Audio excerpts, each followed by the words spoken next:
Il sistema di lancio degli shuttle utilizzati dalla NASA fino al 2011 consisteva in due razzi laterali con una massa al lancio di 580 tonnellate ciascuno, di cui l'85% in carburante.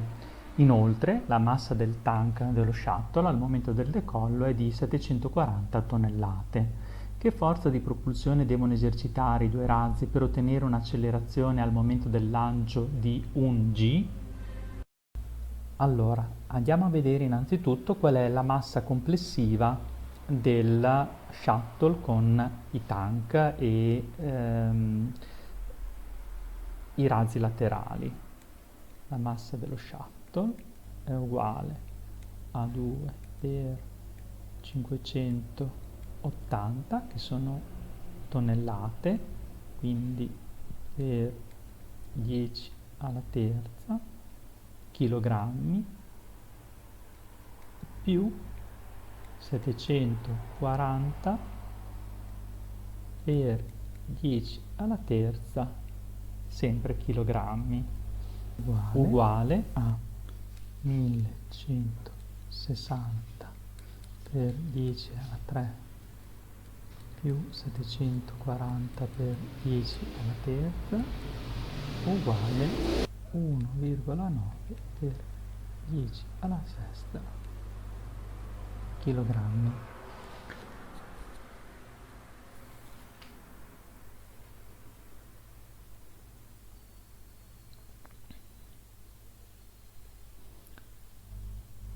Il razzo è sottoposto alla forza di gravità,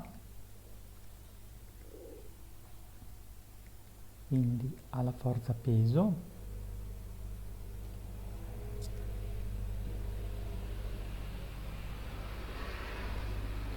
e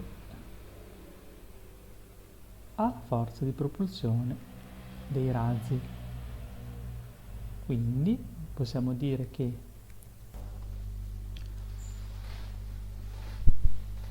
la forza totale è uguale alla forza di gravità più la forza dei razzi inteso come forze vettoriali.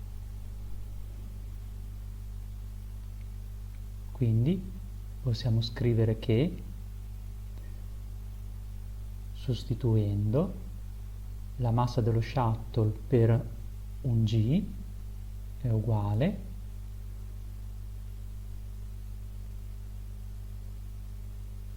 a meno la forza di gravità, che è la massa dello shuttle per g, l'accelerazione di gravità, più la forza dei razzi. A questo punto ricaviamo che la forza espressa dai razzi è uguale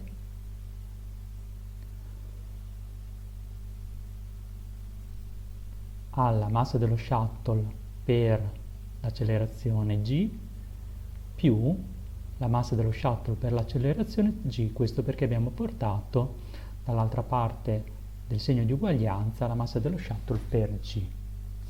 A questo punto la forza dei razzi equivale a 2 volte la massa dello shuttle per g, uguale a 2 per 1,9 per 10 alla sesta chilogrammi per 9,8, che equivale a dire uguale a 3,7 per 10 alla 7 newton. Passando alla seconda richiesta dell'esercizio, e quindi riferendoci alla forza che agisce sul pilota, possiamo dire che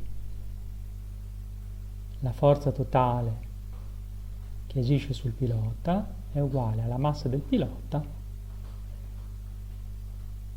per 1 g, che corrisponde all'accelerazione che ha lo shuttle quando parte, il che vuol dire 80 kg, che è la massa del pilota, per 9,8 uguale 784 newton, uguale a 7,8 per 10 alla 2 newton.